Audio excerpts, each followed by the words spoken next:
everybody, my name is Noah, or the Day by Day Pagan. Today we are going to be talking about the witchy books that I have not yet read that I have to read. I got the idea for this when Tia Kennedy posted her recent video about all the books that she hadn't read yet.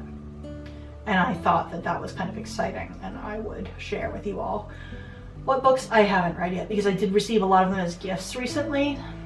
Plus there are just some that have been languishing on my bookshelf. I do write book reviews on my WordPress blog about different witchy and witchy adjacent occult type books. So if you're interested, I will leave a link below and you can check out the books that I have written reviews about. So we're going to get started. I don't know how long of a video this is going to be, so make sure you have some sort of hot beverage. If you are in the northern hemisphere like I am, it is probably pretty cold. It's actually currently snowing. Yeah. So stay warm or cool depending on where you live, and let's get started. So we're going to start with books that I have started reading. Neither of these I have gotten very far into, so I'm still going to count them. Neither of them are completely new to me. First book we have is Scottish Myths. The general editor is Jake Jackson. It is a 451 flame tree book, I think.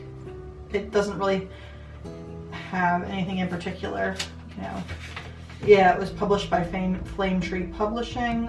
The associate editor was Catherine Taylor. It was published in 2020, and I got this at Half Price Books for probably $7 because, or actually probably $5 because it says the US price is $9.99. So this was probably a rather small press book, and it has Scottish myths in it. I picked this book because I am of Scottish ancestry, at least in part, and I wanted to read more of these folk tales that make up my ancestry, make up my genetic past, so to speak. And the book starts with, there's a series forward which talks about why this series was written, because I believe they have other parts of the world included in this series of books. This is just one of them. It talks about why it was written, because mythology and stories are important to our history as humans.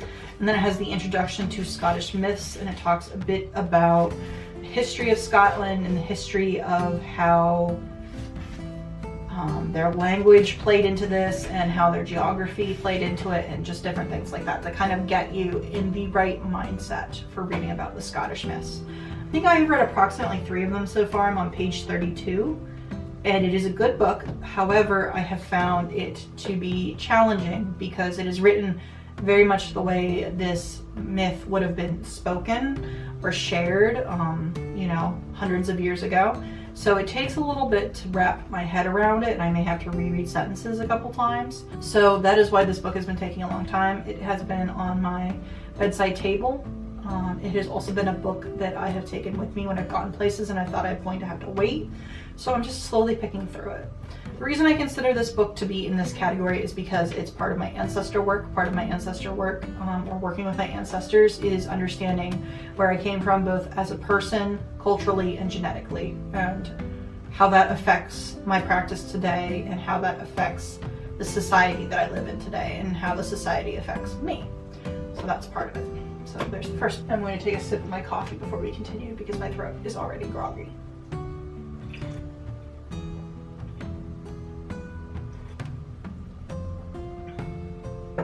The next book we have is Backwoods Witchcraft, Conjure and Folk Magic from Appalachia by Jake Richards.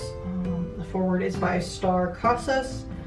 And yes, this was a book I received in a Discord gift exchange this year.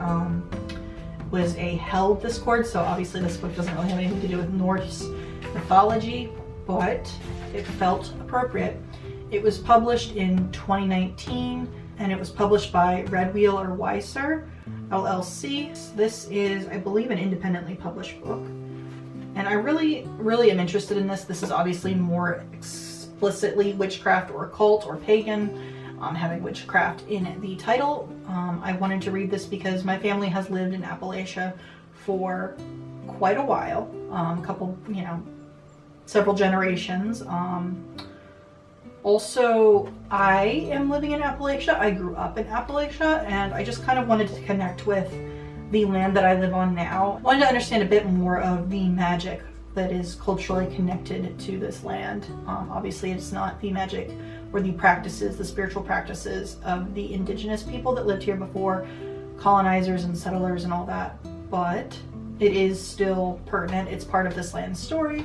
So I asked for it. It had been on my to-read list for quite a while, and I was lucky enough to receive it. And I am on page 6. This is an incredibly interesting book, and I would definitely recommend it if you are interested in this type of magic. Obviously, I'm not very far into it, like I said, page 6, but I have loved this book. I have sat down and read it for some reason. It's only been when I've been making supper and like pasta's been cooking or things have been in the oven. I haven't wanted to get up to go back to cooking because I've been reading it. The only reason I'm not farther in this book is that I have other books that I'm reading right now, fiction books. The fact that I'm only 6 pages into this has nothing to do with how good it is or how easy it is to read. It is a very easy read as opposed to the previous one. It has those weird covers that like when you get your oils from your hands on it, it just kind of stays forever. But the next book on our list is Spiritual Activism, Leadership as Service, and it's by Alistair McIntosh and Matt Carmichael. This is another book I got from Half Price Books. Don't know how much it would have cost me. I peeled the sticker off already, so I can't tell you. But this book was published in 2016 by Green Books, and it is written by a climate activist, and he is also involved in spirituality, obviously. Have not started this book in any way, shape, or form, but I would like to. I'm excited about it. I want to read more books in this vein because my spirituality and my paganism and my religion are deeply tied to my activism. My activism that I put forth in my life, the things that I do to try and make the world a better place for others, is tied to my beliefs as a person. And obviously my religion, my spirituality, all of that, my witchcraft, is tied to my beliefs as a person. So it makes sense that since they both come from the same place, they're going to be deeply intertwined. So yes, I'm excited to read this. Any of these books, if you have already read them, I would love to hear what you've thought, so feel free to share. But this is the first book that I haven't started yet. The next book we have is A Field Guide to Lucid Dreaming, Mastering the Art of Oneirotics by Dylan Tucilo, Jared Ziesel, and Thomas Paisel. This is a book I bought this summer at a bookshop when we were at the beach. It was something that I was interested in then, and something I'm definitely still interested in now. Astral travel and lucid dreaming are two topics that have really interested me, but my problem is I find it very hard to stick with one interest. I tend to bounce back and forth between interests. So this book has been sadly put aside. I bought this book at the same time I bought the Sitting Comfortably book and the Book of Pagan Prayers, both of which have been reviewed and are up on my blog if you are interested. So that's this book. It's got a really nice heft to it, and I like the colors and whatnot on the book. And then you open it up and it's orange on the inside. It's like, wow. But yes, this feels like a really interesting book, and I can't wait to read it. It was published in 2013 by Oneirotics LLC. So this looks like, again, a independent or small press published book. Now for something completely different, a bit vintage, and definitely more on the paganism adjacent end of things.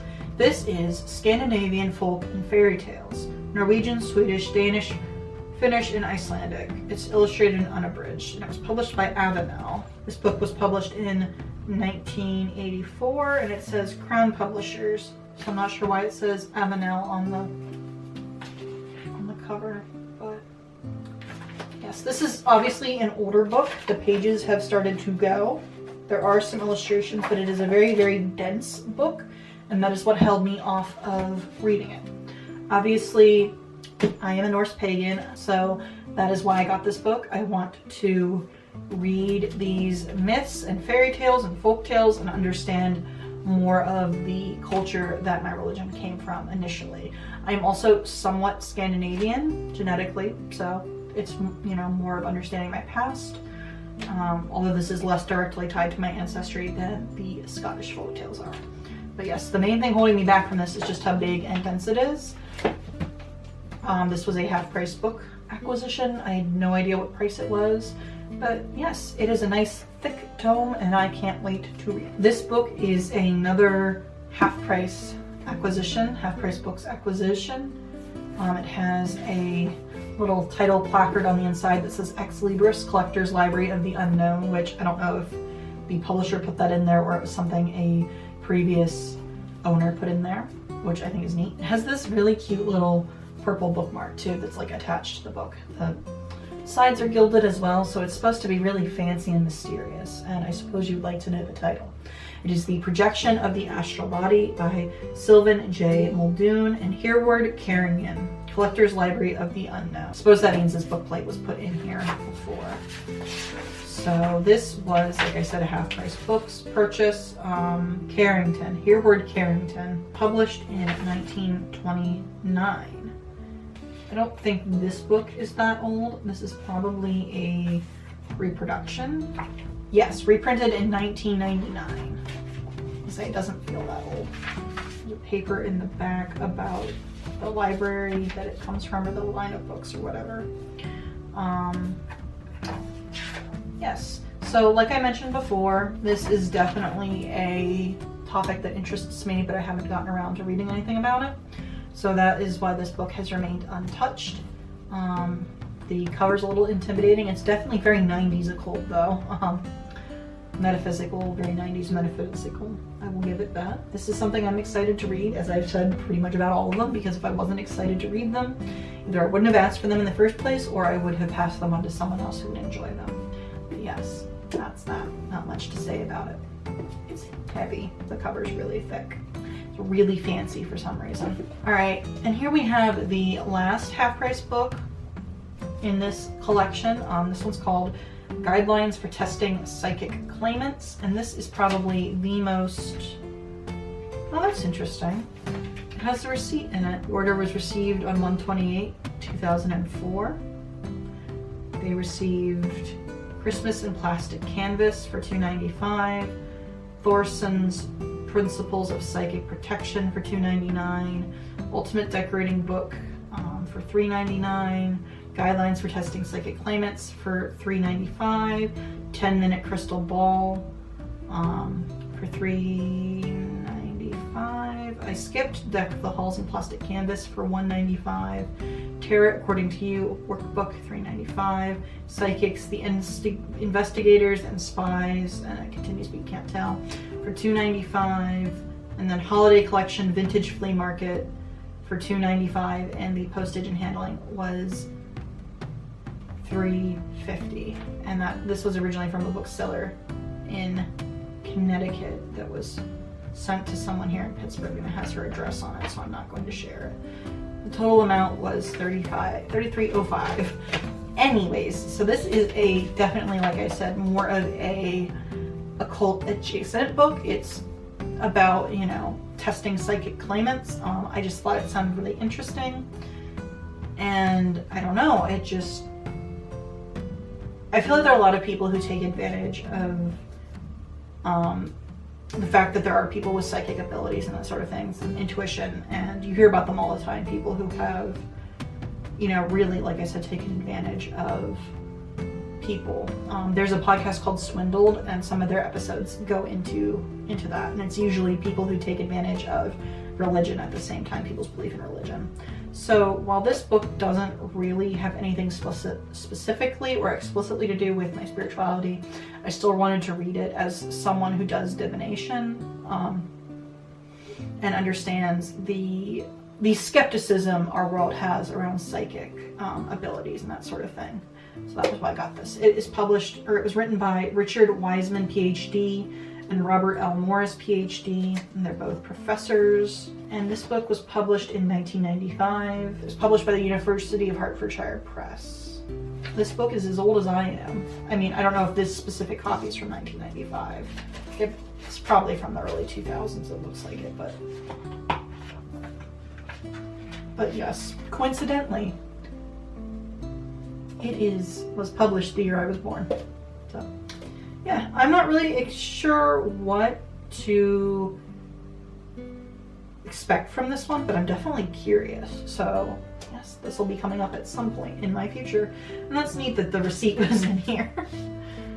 It's an interesting combination of books they were getting. Christmas books and occult books.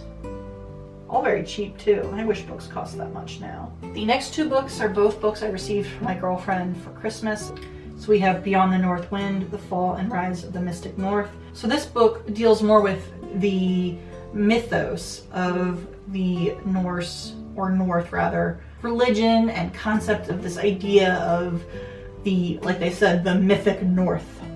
And just sort of that fluff and smoke and, you know, glitz and, you know, things that have been created recently and maybe are portrayed to be older surrounding this idea. So I think this is important to understand how this concept that I was very attracted to has been attracting to people, you know, throughout time. Obviously there's something there.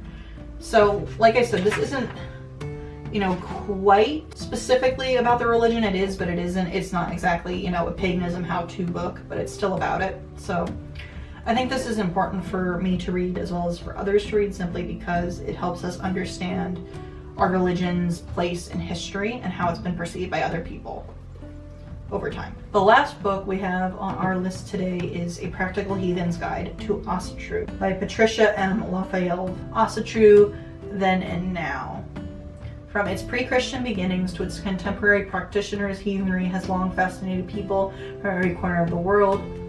Written from the unique perspective of a heathen Geithia or God-woman, A Practical Heathen's Guide to Astral shows how to bring the beliefs and traditions of this ancient faith into your life today. In this complete guide to Astral, you will discover, and then it goes into, you know, some of the chapters. So this is more of a how-to book for heathens. So obviously I don't plan on, you know, taking everything from this as if it's a gospel text, but I do think it's interesting to see what other people are doing. Okay, so this book was published by Llewellyn Publications, which is a pretty well-known publishing company. It was published in 2013, so that's what this book is about. This, like I said, was another one that was a gift from my girlfriend. It was something that was recommended to me, as was the previous book. So yes, I'm excited to learn a bit about what this book is about, other than, you know, it is a how-to for Norse paganism. Yes, I don't expect to agree with everything in this book because it is very, very rare that I agree with everything in a book. I don't think that that is productive or even really realistic for a person to read a book and say, yes, everything in here I have no problems with ever. And I expect that for all of the books too, but this is really the only, quote, how-to book, other than perhaps the Appalachian magic book. I'm sure it has some how-to aspects in it, as well as explaining the practices. So yes, that is all of the books that I have that are witchy, occult, pagan, or witchy, occult, pagan adjacent that I would like to read. And I think that I have my work cut out for me. I'm excited to read all of them. I would say out of all of the books that I have not started, not including the books I have started, the one that I am most excited to read, that's tough. It would either be a toss-up between the Practical Heathen's Guide to Astral or the Lucid Dreaming book. I'm not sure which. I'm also very interested in the challenging psychic claimants, how to, you know, determine whether they're true or not. That book, that sounds really interesting. There are so many other books I want to read that I have not purchased yet. I have them on a list, so, you know, someday I might get to them. But yes, that is where I am. I hope you enjoyed this video. If you'd like to share the books that you have not read yet but are planning on, I would love to hear about that as well. What else? That's really it. Thank you so much for spending some time with me this afternoon. It's starting to get dark, so I better wrap it up. Like I said before, I have a blog where I do my book reviews, so if you're interested in that, you can check it out. It's thedaybydaypagan.wordpress.com. Like I said, you can find me on Instagram. I do have a TikTok, but I don't really use it. That is also the Day by Day Pagan. And yes, that's everything. Thank you so much. You could subscribe or like or push the bell button or any combination of those items if you desire to stick around and see more of my videos. I would love to hear from you. If you have any thoughts, any comments, let me know down below. And I do believe that's it. Thank you all. Have a good afternoon. Bye.